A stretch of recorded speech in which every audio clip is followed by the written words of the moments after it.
What's up guys? Today I'm going to teach you how to get great photos of yourself and your friends skateboarding.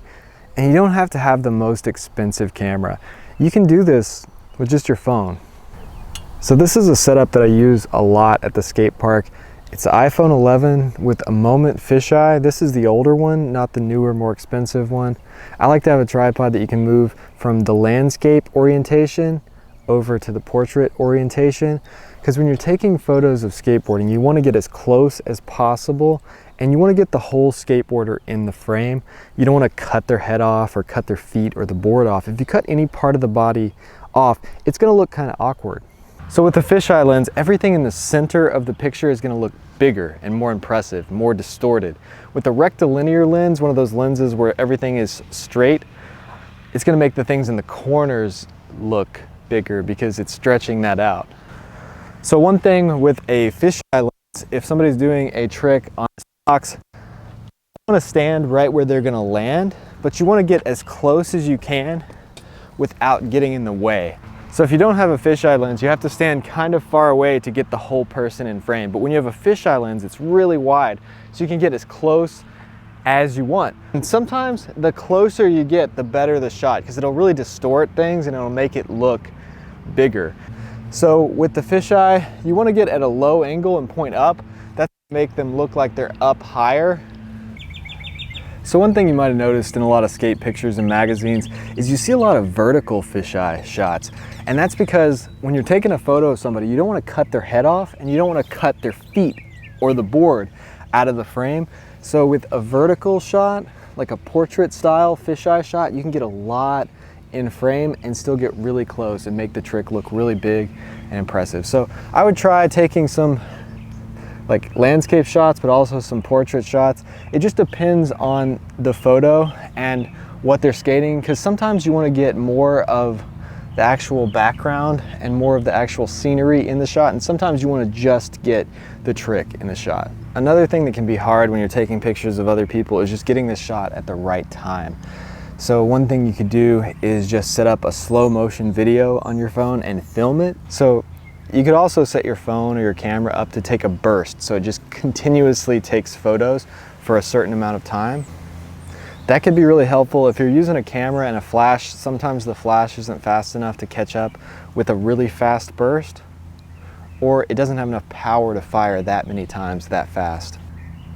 So if I was going to use a crop sensor camera, I would get a 7artisans 7.5mm fisheye lens.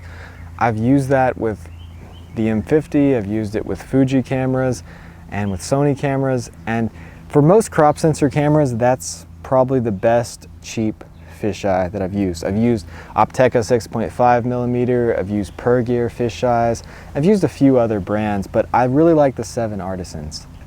For my full frame Sony camera, I've got a TT Artisans 11mm lens, and that works really good for the full frame. I do this a lot.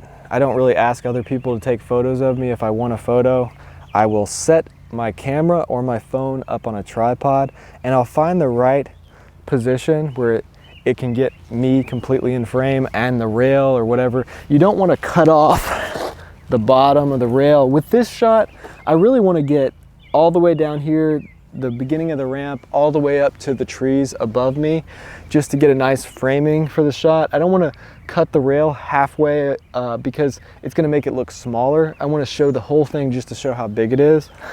So I'll set up the fisheye, you know, somewhere in here, somewhere where I'm going to go. If I know I'm going to go straight, I'll set it somewhere over here where I know I'm not going to hit it. Even right here, sometimes I'm scared I'm going to launch my board over here and accidentally hit the phone or the camera. So I'd much rather put my phone here than a more expensive camera. What I used to do is actually set up a timer and like burst shooting and take photos, but that is really hard to get the timing right. So what I'll do is either put it in slow motion or just in 4K and just film a video, and then I'll just screenshot that video. So yeah, it's the same thing as when you're taking pictures of other people. Be kind of low, portrait orientation, not portrait mode. If it's kind of dark out, then the shutter speed's going to be really slow on your phone and it's not going to work as well. So you want to do this on a really bright sunny day, so your shutter speed's already really fast and everything's really crisp. The phone's got a small sensor, so it's going to be a little bit harder to capture motion in low light. I went to Home Skate Shop today and they had those really cool crooked boards on the wall, the Mark Gonzalez ones. I don't know if you've seen that video, but they're these really wide boards with big wheel wells. They're really cool. I want one of those, but they're like $600 on eBay.